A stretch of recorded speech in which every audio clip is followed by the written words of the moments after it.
What's cracking? Ladies and gentlemen, boys and girls, and children of all ages. This is the Black History Month edition of In the Pink. I am your hostess, the wonderful, talented, quite charming, and dare I say sexy Pinky. And this show actually is going to be dedicated to one of my fans. Kirby Shottis, I think you changed your name. I know you did. Since today is Black History Month, he wanted me to give him my top African American wrestlers of all time. That's kind of wrong. But I will most certainly give it my darndest shot. And also, before I get to that question, breaking news, if you haven't heard, last Saturday night, my man Taker is apparently back. According to sources online, he can be back on Raw as soon as Old School Monday, which is this coming Monday night on Raw. Yeah. I think now I'm starting to get a little excited, just a little bit. I'm gonna try not to until I hear the gong, but I can't say I won't until then. But it's kind of like, encouraging. He's coming back, and reports say it's going to be Taker versus Punk at WrestleMania 29. So that's going to be interesting. Renewing a rivalry from actually SummerSlam '09 when CM Punk when CM Punk beat Jeff Hardy in the ladder match at SummerSlam. Lights go out. Gong, lights come back on, Taker's in the middle of the ring. That started that one. It never quite got settled, in my humble opinion. The last match was a Hell in a Cell, and it was a little too soon for that, I think. Don't get me wrong. I love the match because Taker basically killed him. Love you, Punk, but because of Taker, I'm good. So this should be quite interesting, and sources say Punk might be the one to defeat the Undertaker at WrestleMania if that match goes according to what creative wants. Yeah. I don't know about that. Like most of Taker's fans, the Crews of the Night, we live, breathe, some of us die for the streak, and I'm one of them. I've even gone as far as got his name tattooed on the top of my neck here. Yeah, I don't see that happening. That's not good for business. That's just not good for anybody.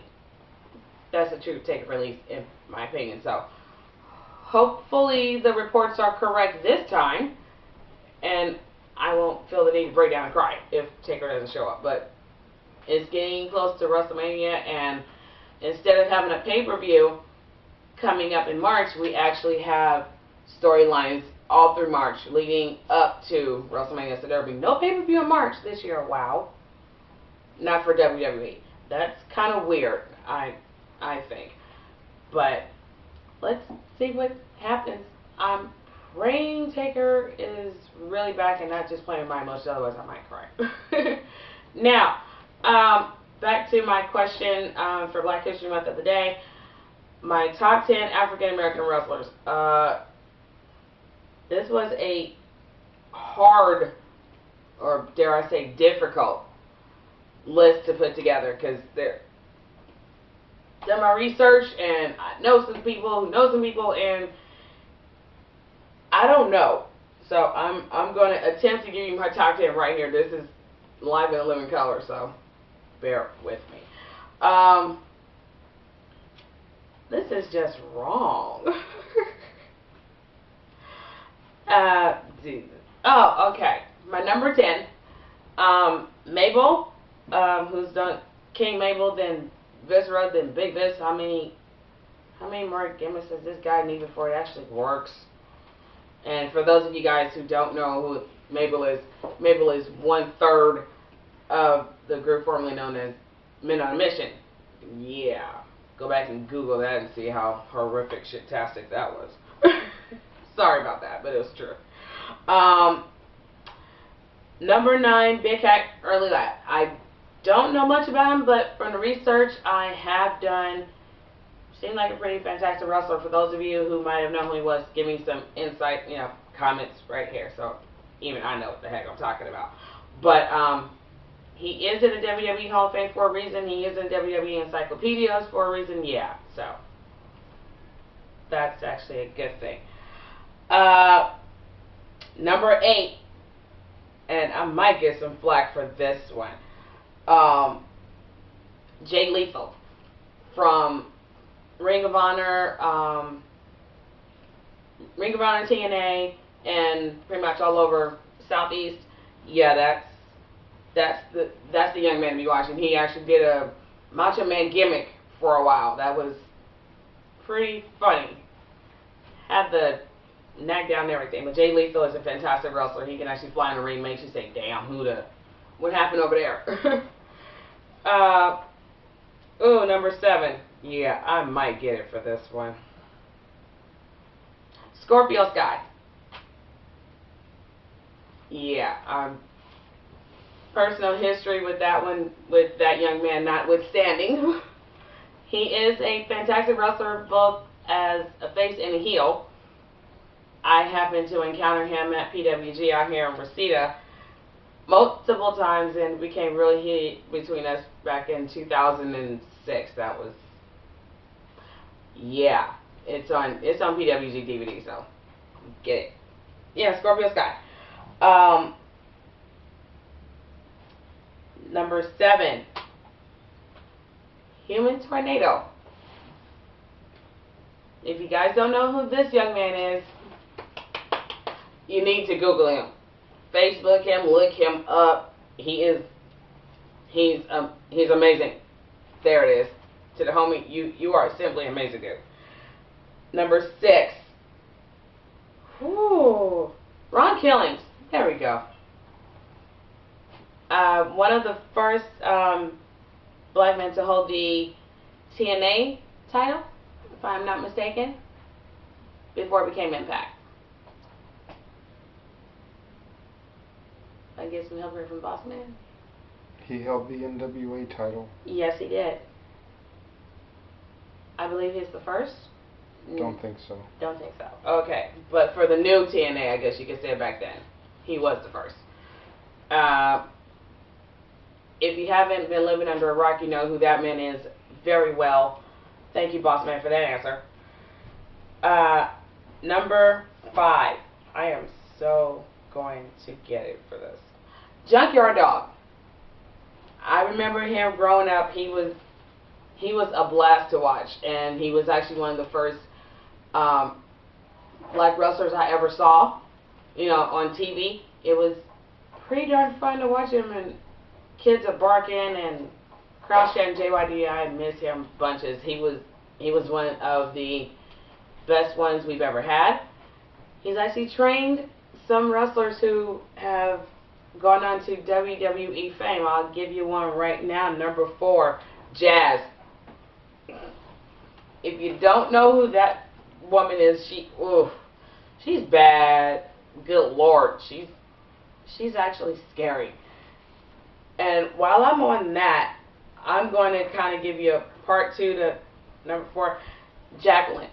Miss Texas, this woman's been around for quite some time and has done her thing, and I'm like, whoa. I actually enjoyed her. I remember catching her on some Saturday mornings when we actually got the feed from back east, back to LA. It was pretty nice to see a black woman get it done. Okay, number 3. Booker T. Master of the Spinaroonie, but before I get to that, he was actually one half of Harlem Heat with his brother Stevie Ray. He has at least 40 championships to his resume. The man is bad. Don't remember much about him in WCW until WWF bought them at the time, so only thing I got to see of Booker T was him winning the WCW title on the last night. So that's pretty much about it until he came over and they became King Booker. What the hell was this? Did anybody in reality actually do this, guys? I don't know.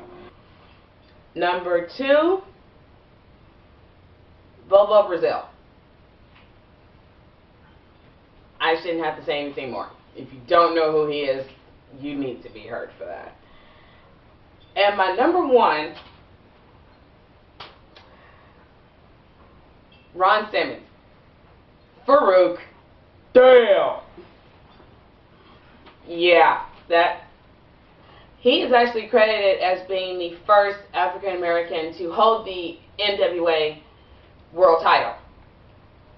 Not necessarily. If you do your research, oh